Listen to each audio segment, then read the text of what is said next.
De la source jusqu'à Remiremont, telle a été la présentation de la première vidéo. Dans cette seconde partie, intéressons-nous au parcours de la Moselle s'écoulant depuis Épinal jusqu'à Toul.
En octobre 1944, 15 jours après la libération d'Épinal, un cimetière militaire américain est créé à 200 mètres de la Moselle, quelques kilomètres avant Épinal. Tu découvres des murets sur lesquels 424 noms de soldats disparus sont gravés et 5255 tombes de soldats américains tués sur les champs de bataille.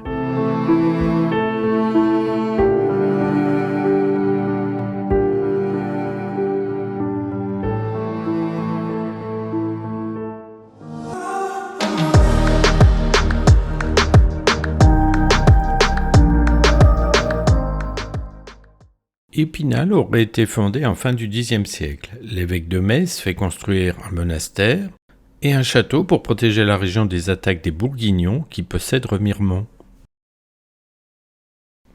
En fin du XVe siècle, la ville abandonne le lien avec l'évêché de Metz et demande la protection du roi de France. Très vite, la ville est placée sous la tutelle du duc de Lorraine. Épinal est définitivement annexé à la France en 1766 à la mort de Stanislas, dernier duc de Lorraine. Épinal et sa région connaissent un essor important, notamment par le textile. En effet, après la défaite française de 1870, les industriels quittent l'Alsace annexée à l'Allemagne et viennent créer des nouvelles industries dans les Vosges.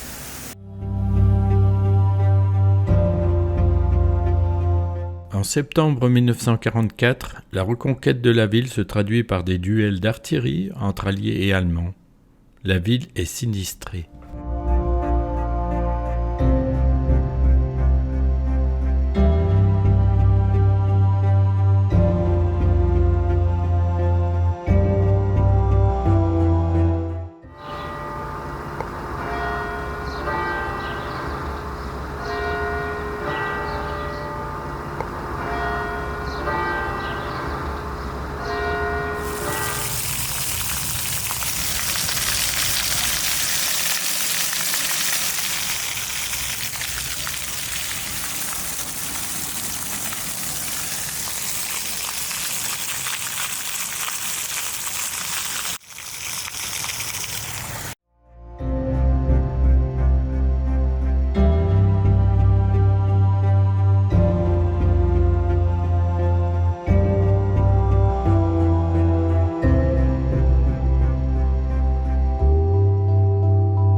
La Moselle circule dans son lit principal, appelé lit mineur par les experts.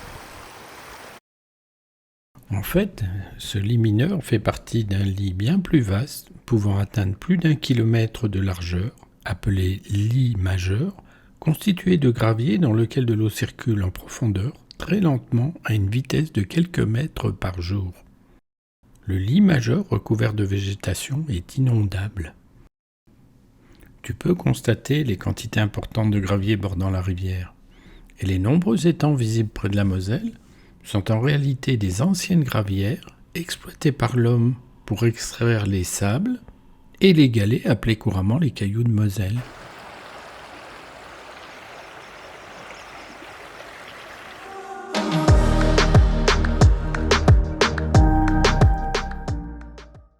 Une partie du parcours de la rivière est appelée la Moselle sauvage, comme ici à Bayon. Cela signifie qu'il n'y a aucun empêchement créé par l'homme et que les eaux peuvent inonder librement les terrains constituant le lit majeur.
À partir de Neuve-Maisons, nous entrons dans la partie canalisée de la Moselle. Des péniches de plus de 2000 tonnes peuvent emprunter la voie navigable. Cela a été rendu possible à partir de 1964 entre Metz et Thionville, puis étendu jusque Neuve-Maisons. Neuve-Maisons est aussi un lieu de présence de l'industrie sidérurgique, née de l'extraction du minerai de fer.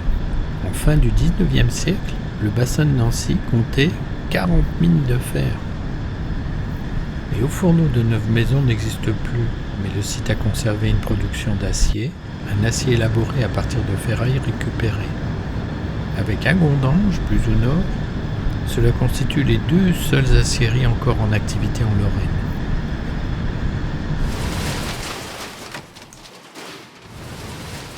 L'acier produit à Neuve-Maisons est transformé sur place en fil pour le béton armé ou pour des couronnes de fil machine.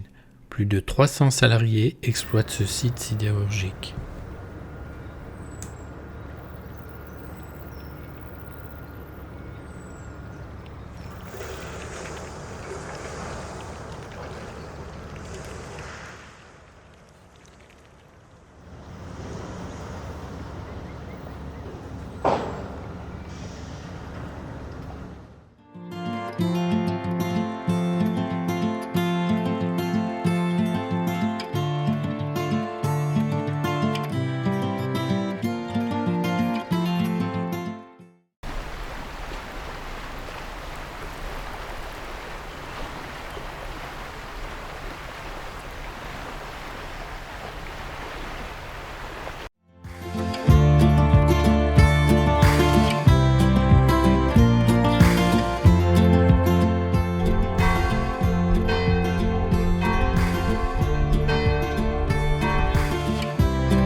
Toul, ville de Meurthe-et-Moselle. Toul a une origine gauloise. Ce sont les évêques qui, à compter du 5e siècle, vont lui donner plus de rôle et de grandeur. Une cathédrale romane est construite en fin du Xe siècle. La reconstruction de la cathédrale en style gothique, telle qu'elle existe aujourd'hui, débute vers 1220 pour durer 3 siècles.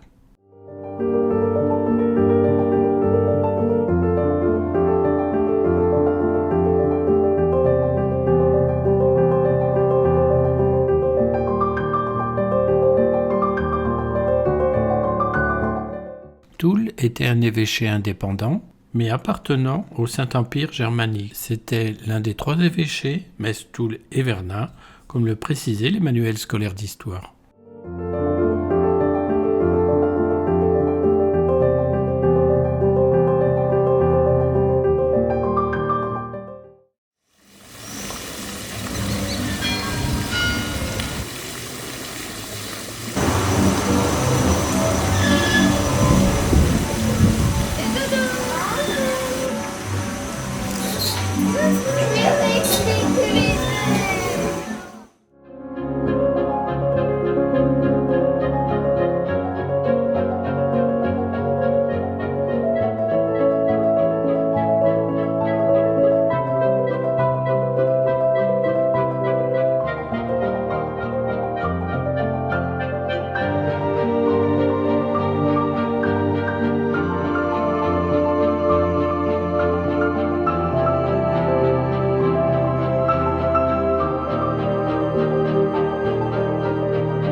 Toul est occupé par les Français en 1552, intégré à la France, puis fortifié par Vauban vers 1700.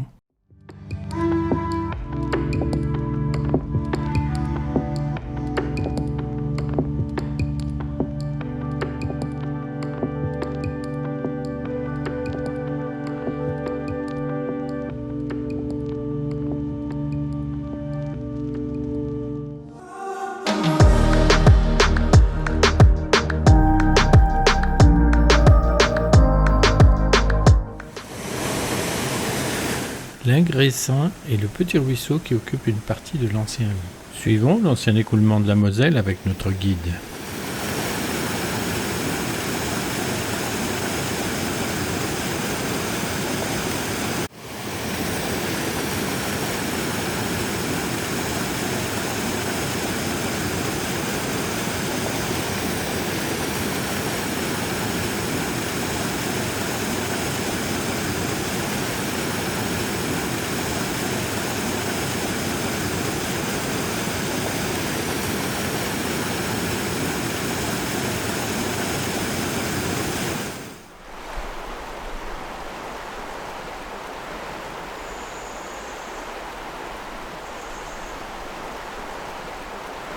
La navigation de Toul à Pagny-sur-Meuse est aujourd'hui possible grâce au canal de la Marne au Rhin. Toutefois, ce canal emprunte un parcours plus direct avec un tunnel passant sous la côte de Meuse.